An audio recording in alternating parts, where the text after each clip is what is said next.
They said the Sea Harrier was finished. Too old, too slow, too outdated to survive against a modern fighter jet. Everyone believed that in a fight against Sweden's advanced Gripen, the Harrier would be nothing more than an easy target. What they didn't know was that today, the skies above the ocean were about to prove them all wrong. The North Atlantic wind was brutal and cold. It screamed between the towers of the aircraft carrier, throwing seawater spray against the steel sides of the massive ship. The deck shook with each powerful gust as the carrier pushed forward into thick gray clouds. Somewhere beyond the horizon, an AWACS radar plane kept watch, scanning for every aircraft within a 100-mile radius. Commander Philip Rawlings had been awake since before sunrise. Nobody called him by his real name, though. Everyone knew him as Greyhound, a nickname he earned during the Falklands War because of his tall frame and his ability to chase down enemy aircraft in dogfights. He had flown Sea Harriers back when they were considered cutting-edge technology. He had fought against Mirage jets over the freezing waters near the Falkland Islands and survived enough close calls to know that pilot instinct mattered more than any technical specifications. This morning's briefing had been short and direct. Air combat training exercise. Harrier versus Gripen. 3 rounds. Kill confirmations would come from AWACS. Simulated weapons only. The Swedish pilot was young, sharp, and aggressive. He had grown up training with modern systems and advanced helmet-mounted displays. On paper, this wasn't even a fair fight. The Gripen had better radar, better climb rate, and better sustained turning ability. The Harrier only had one advantage. It had a thrust vectoring system that allowed it to perform maneuvers that other fighter jets couldn't even attempt. And it had a pilot who knew exactly how to use every ounce of that capability. As the pre-flight checks continued, one of the deck crew muttered just loud enough for others to hear. "I hope the Swedish pilot goes easy or we'll be fishing Harrier parts out of the ocean." Another crew member chuckled. More like he'll have painted the Harrier as a kill mark on his jet by lunchtime. Greyhound didn't respond. He simply pulled his helmet into place, sealed the chin strap, and lowered his visor. Inside the cockpit, the Sea Harrier felt familiar like an old leather jacket that fits perfectly. His hands moved over the controls with practiced precision. The Pegasus engine roared to life with a deep metallic howl that sent vibrations through the deck. He could smell the faint scent of hot hydraulic fluid and burnt fuel, the smell of decades of combat missions and aircraft carrier landings. Far down the deck, the Gripen's engine shrieked to life with a sound like tearing air. The aircraft looked sleek and angular, armed with the latest simulated missiles. It looked every bit the Predator its reputation promised. Over the ship's communication system, the air boss's voice crackled. "Harrier 207 and Gripen 14, you are cleared for launch. AWACS will call the start." The deck crew moved with perfect coordination. One crewman in a bright yellow vest guided Greyhound toward the takeoff position. Greyhound's breathing slowed. He could feel the stairs from the rails, and new quiet bets were being placed in the ready rooms below. He thought back to 1982, the low clouds over East Falkland, the radio chatter, the sudden spike of adrenaline when radar warnings turned into missile-lock tones. He remembered what it felt like to be underestimated. The launch signal came. He pushed the throttle forward. The Harrier surged ahead and then lifted almost vertically, leaping off the deck into the mist like a hunting bird breaking from cover. The Gripen launched seconds later, accelerating in a clean arc and banking hard right to climb into position. Below them, the carrier shrank into a dark spot on the gray sea. Above, layers of cloud peeled away, revealing patches of pale blue sky. AWACS cut in with a calm and clinical voice. "Harrier 207 and Gripen 14. Fight is on." Greyhound eased his jet down low, skimming just above the waves until spray streaked across his canopy. The Gripen stayed high, its silhouette sharp against the lighter clouds, holding the altitude advantage like a hawk circling above. This was the classic setup. Old technology against new. Subsonic climb rate against afterburner speed. Cold War metal against fourth-generation systems. Everyone watching expected the Harrier to be locked up and shot down within the first minute. Greyhound had other plans. The Gripen moved first. From his position at 15,000 feet, the Swedish pilot dipped his nose just enough to push his speed past Mach 0.9. His radar had already locked onto the Harrier skimming the sea, and a soft missile tone hummed in his ears. Greyhound knew the tone was coming. He had invited it. Flying low over the North Atlantic was like moving through an endless maze of radar clutter. Every wave crest and every pocket of spray created false radar returns for the Gripen systems to sort through. It gave him seconds, not minutes, but seconds were all he needed. Up high, the Gripen pilot keyed his radio. 207, I have got you locked. Greyhound didn't answer. Instead, his left hand eased the nozzle lever forward, angling his thrust just enough to bleed speed without lifting the nose. The Harrier's altitude held steady at 50 feet, but his closure rate dropped sharply. To the Gripen's fire control system, the range numbers suddenly went strange. The target seemed to hesitate, as if it had hit an invisible wall. The Swedish pilot went for the lock anyway. His helmet sight aimed the seeker head of his simulated infrared missile onto the Harrier's heat signature. The lock tone sharpened. He pressed the trigger, and somewhere in the training software, a virtual missile launched from his wing. Greyhound counted to 3, then pulled hard. The move was pure Sea Harrier magic. Nozzles down, thrust vectoring engaged. The nose swung upward, even as the jet almost stopped in midair. Spray fanned out from beneath him as the Harrier clawed vertically in a maneuver no Gripen could match without losing dangerous amounts of energy. The simulated missile followed, its predicted path straight into the wall of sea spray Greyhound had just left behind.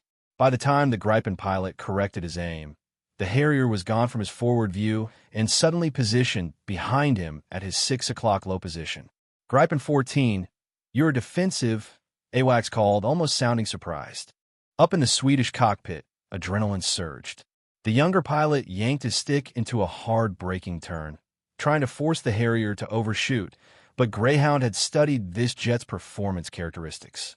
He knew the Gripen lost energy faster and sustained high G-force turns at low altitude. The Harrier's targeting system locked on. The simulated Sidewinder missile tone in Greyhound's headset sang sweet and steady. Fox 2, he called calmly. AWACS confirmed it a heartbeat later. Kill, kill, kill. Harrier, 207 wins. Score is 1-0. The reaction was instant. Down on the carrier, a ripple of disbelief ran along the rails. Some of the younger crew members stared at each other as if they had just witnessed something impossible.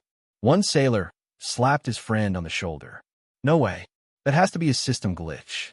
Greyhound didn't smile. In the cockpit, there was no victory celebration. He simply reset for round 2, eyes already scanning the mist for the Gripen's reentry position. The Swedish pilot came back lower this time, using cloud cover to mask his approach. Smart. He was adapting.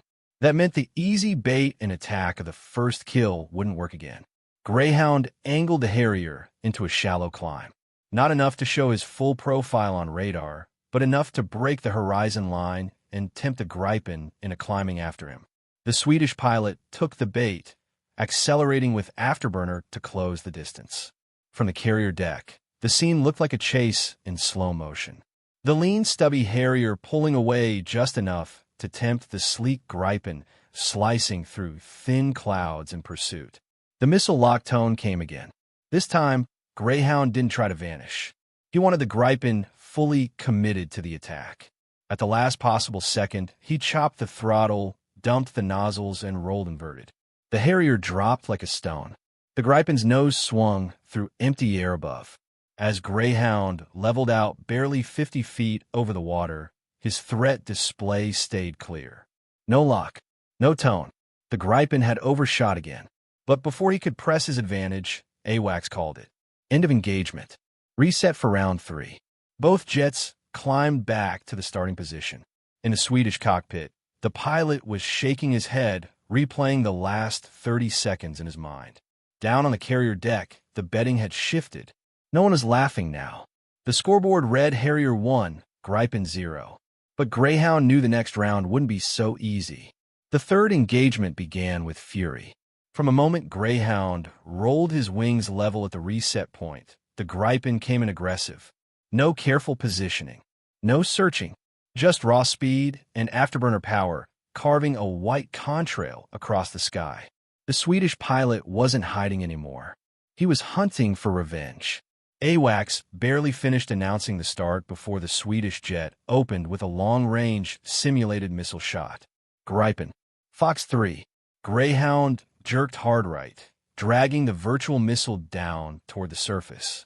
His threat display screamed warnings as the digital countdown showed how quickly the missile was closing. Sea spray exploded upward as Greyhound skimmed the wave tops, keeping low to hide his radar signature. 10 seconds to impact. He released chaff, a cloud of metal strips scattering into the wind. The missile tone wavered. 9 seconds. 8. Greyhound yanked the stick into a braking turn so tight his harness straps dug into his shoulders.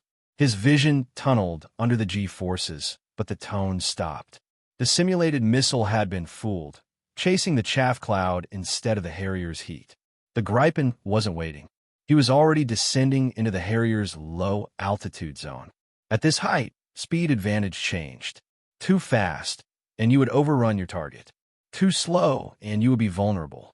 Greyhound adjusted his nozzles carefully, holding just enough thrust to keep the Harrier nimble. Harrier 207.